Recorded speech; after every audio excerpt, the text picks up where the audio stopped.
Kumusta mga kasinigang recap? Ngayong araw, hihimayin natin ang isang klasikong kwento ng tadhana, magic beans, at mga naglalakihang higante na gustong lamunin ang sangkatauhan.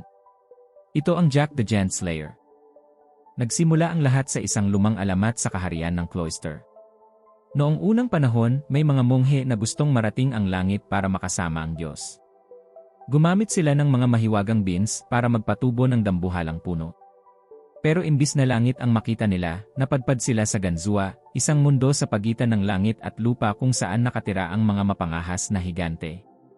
Bumaba ang mga higante sa lupa, pinatay ang mga tao, at nanalasa. Buti na lang, nagpagawa si Haring Eric ng isang mahiwagang korona mula sa puso ng isang patay na higante. Ang sinumang magsuot ng koronang ito ay susundin ng lahat ng higante. Pinabalik sila ni Eric sa taas at pinutol ang puno. Doon natapos ang gulo o baka nag-umpisa pa lang. Lumipas ang 10 taon. Kilalanin natin si Jack, isang ulilang magsasaka na kasama ang kanyang tiyuhin. Dahil baon sila sa utang, inutusan si Jack ng tito niya na ibenta ang kanilang kabayo at karwahe sa bayan. Habang nasa bayan si Jack, napadpad siya sa isang dulaan kung saan nakita niya ang isang magandang babae na binabastos ng mga bastos na lalaki. Bilang isang gentleman, rumesbak si Jack. Pero bago pa siya mabugbog, dumating ang mga maharlikang bantay sa pamumuno ni Elmont, ang pinuno ng Guardians. Ang babae pala ay walang iba kundi si Prinsesa Isabel, ang anak ni Haring Bramwell. Si Isabel ay tumakas lang sa palasyo dahil ayaw niyang makasal sa matandang traidor at ambisyosong si Roderick. Habang nagkakagulo, isang monghe ang nagnakaw ng mga mahiwagang beans mula sa laboratorio ni Roderick. Dahil hinahabol ng mga kawal, walang nagawa ang monghe kundi barter ang mga beans kay Jack kapalit ng kanyang kabayo. Nangako ang monghe na babalikan niya si Jack sa simbahan para bayaran ito ng ginto. Ang bilin ng monghe, "Whatever you do, don't get them wet." Pag-uwi ni Jack, nalaman ng tito niya na beans lang ang pinalit sa kabayo. Sa galit ng tito niya, sinampal si Jack, itinapon ang mga beans sa sahig, at umalis para maghanap ng makakain. Isang bian ang nahulog sa ilalim ng mga tablang kahoy sa sahig ng bahay. Kinagabihan, bumuhos ang isang malakas na bagyo. Si Prinsesa Isabel, na muling tumakas sa palasyo, ay naligaw at nakita ang maliit na kubo ni Jack. Pinatuloy siya ni Jack, at doon ay nagkakwentuhan ang dalawa tungkol sa kanilang mga pangarap na makita ang mundo. Pero habang nag-uusap sila, ang tubig ulan ay pumasok sa ilalim ng sahig at nabasa ang mahiwagang bien. Biglang nayanig ang buong lupa. Ang bien ay biglang lumaki sa bilis ng kidlat, winasak ang kubo ni Jack, at binuhat ang buong bahay paitaas sa ulap. Nahulog si Jack mula sa bintana at nawalan ng malay sa lupa, habang si Prinsesa Isabel ay naiwan sa loob ng bahay na mabilis na umaakyat patungo sa kalangitan. Kinaumagahan, dumating si Haring Bramwell kasama ang kanyang mga sundalo. Nang makita ang dambuhalang puno, nag-organisa agad sila ng rescue team para iligtas ang prinsesa. Kasama sa umakyat si Elmont, si Roderick, ang alalay nitong si Wike, at syempre, si Jack na nagboluntaryo dahil naramdaman niyang kasalanan niya ang nangyari. Ang pag-akyat ay hindi biro. Maraming sundalo ang nahulog at namatay dahil sa taas at sa bigat ng ulan sa itaas ng ulap. Pagdating nila sa tuktok, nakakita sila ng isang lupain na lumulutang sa hangin, ang Ganzua. Dito, naghiwalay ang grupo. Si Roderick at Wike ay may masamang balak, habang si Jack at Elmont naman ay seryoso sa paghahanap sa prinsesa.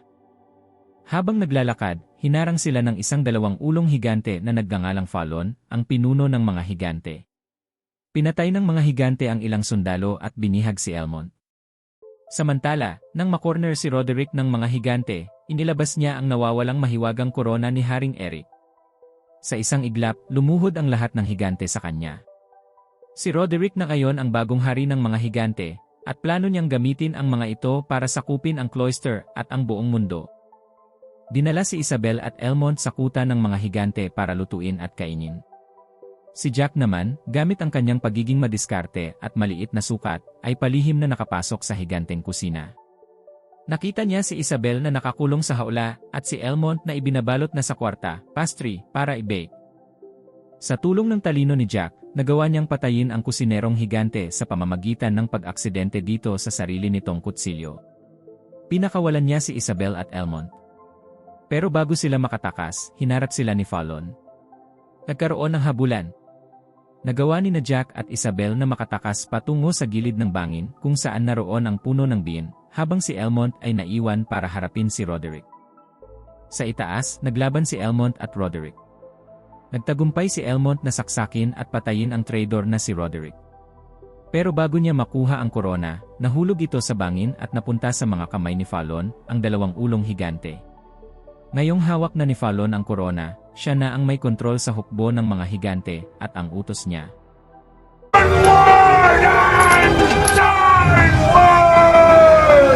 Mabilis na bumaba ng puno sina Jack at Isabel. Sa ibaba naman, dahil natatakot si Haring Bramwell na bumaba ang mga higante, mabigat sa loob niyang ipinag-utos na putulin ang puno, kahit ibig sabihin ito ay maaaring mamatay ang kanyang anak. Eksakto pagkababa ni na Jack at Isabel, tuluyang naputol ang puno at bumagsak ito. Akala nila ay ligtas na sila at tapos na ang laban.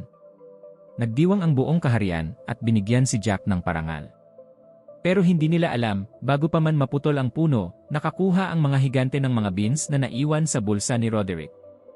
Nabasa nila ito sa sapa ng ganzua, at nagpatubo sila ng maraming bagong puno para makababa sa lupa. Daan-daang higante ang bumaba mula sa langit at sinalakay ang kastilyo ng Cloister. Ang mga tao ay gumamit ng naglalagablab na langis, mga pana, at mga tirador, catapults, para depensahan ang kaharian. Pero napakalakas ng mga higante, binuwag nila ang mga pader ng kastilyo at hinila ang tulay gamit ang mga higanteng tanikala. Unti-unting natatalo ang mga tao. Sa gitna ng kaguluhan, nakapasok si Fallon sa loob ng palasyo. Hinabol niya sina Jack at Isabel hanggang sa mamilipit sila sa takot sa isang sulok. Noong akmang lalamunin na ni Fallon si Jack, naalala ni Jack na may huli pa siyang natitirang mahiwagang bien sa kanyang bulsa. Sa isang split second na pagkakataon, inihagis ni Jack ang bin diretsyo sa bibig at lalamunan ni Fallon. At dahil sa laway at acid sa tiyan ng higante, biglang tumubo ang bien sa loob ng katawan nito. Ang dambuhalang puno ay sumabog mula sa loob ni Fallon, na naging sanhi ng kanyang instant na kamatayan. Kasabay nito, nahulog ang mahiwagang korona mula sa kanyang daliri. Agad na sinuot ni Jack ang mahiwagang korona. Lumabas siya sa balkonahe kung saan ang mga natitirang higante ay handa nang wasakin ang huling depensa ng mga tao. Sa isang sigaw ni Jack, ang lahat ng higante ay napilitang lumuhod at sumuko sa kanya bilang kanilang bagong Panginoon. Inutusan ni Jack ang mga higante na bumalik sa Ganzua at doon na manirahan habang buhay. Sa huli, nagpakasal si Jack at Prinsesa Isabel. Ang kanilang kwento ay naging isang bagong alamat na isinasalaysay sa mga susunod na henerasyon.